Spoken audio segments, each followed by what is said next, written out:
இப்போ ஒரு 5 மந்த்துக்கு முன்னாடிலேருந்து இருக்கிற எல்லா வீடியோலயுமே இந்த கமெண்ட் இருக்கும். அது என்னன்னா, இந்த ஓல்டு எக்ஸாம் பேட வச்சு ஏதாச்சும் ரீயூஸ் ஐடியா பண்ணுங்கன்னு. பட் அந்த கமெண்ட்ல வந்து எக்ஸாம் பேட் வந்து உடஞ்சிருக்க கூடாது அந்த மாரிலாம் சொல்லியிருந்தாங்க. பட் இந்த எக்ஸாம் பேட் தான் இருந்துச்சு. ஸோ, அதனால நான் வந்து இத யூஸ் பண்ணியிருக்கேன். பட் உங்களோட எக்ஸாம் பேட் வந்து நீட்டா தான் இருக்கு. ஜஸ்ட் ரீயூஸ் ஐடியா மட்டும் பண்ணோம் அப்படின்னு நீங்க நெனச்சிருந்தீங்கன்னா, இப்போ ஃபாலோ பண்ற இந்த ஸ்டெப்ப மட்டும் லைட்டா பார்த்து மட்டும் வச்சுக்கோங்க. மேபி ஏதாச்சும் ஒரு திங்ஸ் வந்து பிரேக் ஆயிருச்சு அப்படின்னா, இத வந்து யூஸ் பண்ணிக்கோங்க. பட் இப்போ வந்து உடஞ்சிருக்குல்ல, இந்த பார்ட்டெல்லாம் சரி பண்ணுறதுக்காக நான் ஃபஸ்ட்டு செலக்ட் பண்ணது வந்து க்ளே தான். அதுக்கப்புறம் க்ளே பண்ணலாமா, இது பண்ணலாமா அப்படின்னு ஒரே கன்ஃப்யூஸ் ஆயிருச்சு. அதுக்கப்புறம் தான் என்ன யோசிச்சேன்னு தெரியல, இந்த ஒயிட் சிமெண்ட் எடுத்துட்டேன்.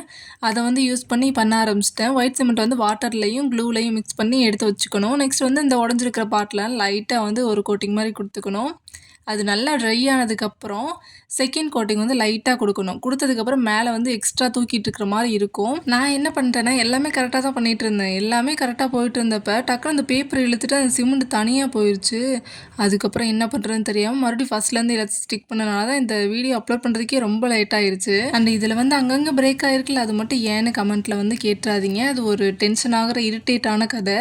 அதை வந்து நான் சொல்ல விரும்பலை. அதுக்கப்புறம் எல்லாமே ட்ரை ஆயிடுச்சு. ட்ரை ஆனதுல வந்து அங்கங்கே மேலே மேலே தூக்கிட்டு இருக்குமா, அதெல்லாம் சரி பண்ணுறதுக்காக சாண்ட் பேப்பரை யூஸ் பண்ணி லைட்டாக ஸ்க்ராட்ச் பண்ணி விட்டுக்கிறேன்.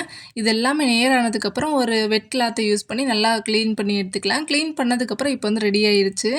இதில் வந்து நான் பிளாக் கலர் ஃபுல்லுமே பண்ண போகிறேன். இதில் என்னென்னா, நம்ம இந்த சேனலில் வந்து ரொம்ப நாளாக ஃபாலோ பண்ணுறவங்களுக்கு தெரியும். நான் எந்த ஒரு கிராஃப்ட்லேயுமே இந்த ஐஸு அப்புறம் இந்த மவுத்து இதை ட்ரா பண்ணுறதுக்கு மட்டும்தான் அந்த பிளாக்கை யூஸ் பண்ணுவேன். மற்ற எதுக்கும் இந்த கிராஃப்ட்டுன்ற இதுக்கு வரும்போது நான் பிளாக் பெருசாக யூஸ் பண்ண மாட்டேன்.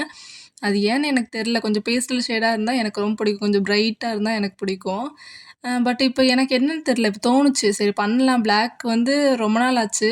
சுத்தமாக பண்ணுறதே இல்லை, அது எடுக்கிறதே இல்லை. சரி ட்ரை பண்ணி பார்க்கலாம் அப்படின்ற மாதிரி தான் பண்ண ஆரம்பித்தது.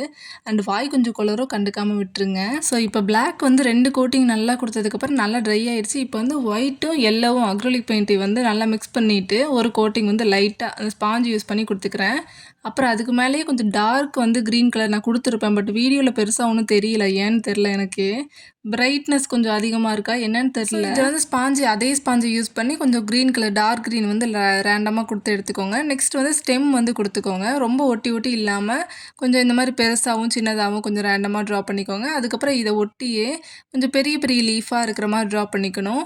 ட்ரா பண்ணதுக்கப்புறம் இது எல்லாத்தையுமே ட்ரா பண்ணி முடிச்சதுக்கப்புறம் கொஞ்சம் டார்க் க்ரீன் யூஸ் பண்ணி கொஞ்சம் ஷேடிங் மாதிரி கொடுத்துக்கிறேன். ஸோ இப்போ வந்து ஸ்டெம்மு, லீஃபு மோஸ்ட்லி எல்லாத்தையுமே முடிச்சாச்சு. இதுக்கு மேலே வந்து ஃப்ளவர்ஸ்லாம் ட்ரா பண்ண ஸ்டார்ட் பண்ணுறேன். நான் வந்து இந்த டூலிப் ஃப்ளவர் மாதிரி தான் ட்ரா பண்ணணும்னு ஸ்டார்ட் பண்ணது. அது எப்படி எப்படியோ போயிட்டு இருந்துச்சு. அதுக்கப்புறம் இந்த மொட்டு மாதிரி அது இதுன்னு கொடுத்துட்டு இருந்தேன்.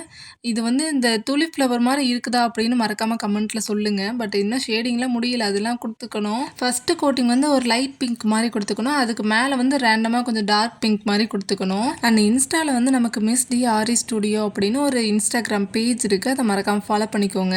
அதில் வந்து ஆரி, எம்ப்ராய்டரி, அதோட டுட்டோரியல் இது எல்லாமே அதில் வந்து நான் செப்பரேட்டாக பண்ண ஆரம்பிச்சிட்டேன். அதிலேயே போட்டுருவேன் இனிமேல். அதுக்குன்னு யூடியூப்பில் அப்லோட் பண்ண மாட்டேன் அப்படிலாம் நான் சொல்லலை. இதுலேயுமே அப்லோட் பண்ணுவேன். பட் அதில் தான் ஃபுல்லுமே ஆரி, எம்ப்ராய்டரி வந்து கம்ப்ளீட்டாக அதில் தான் இருக்கும். ஸோ இப்போ ஸ்க்ரீனில் பார்க்குறீங்களா, இதுதான் அந்த ஐடி. மறக்காமல் ஃபாலோ பண்ணிக்கோங்க.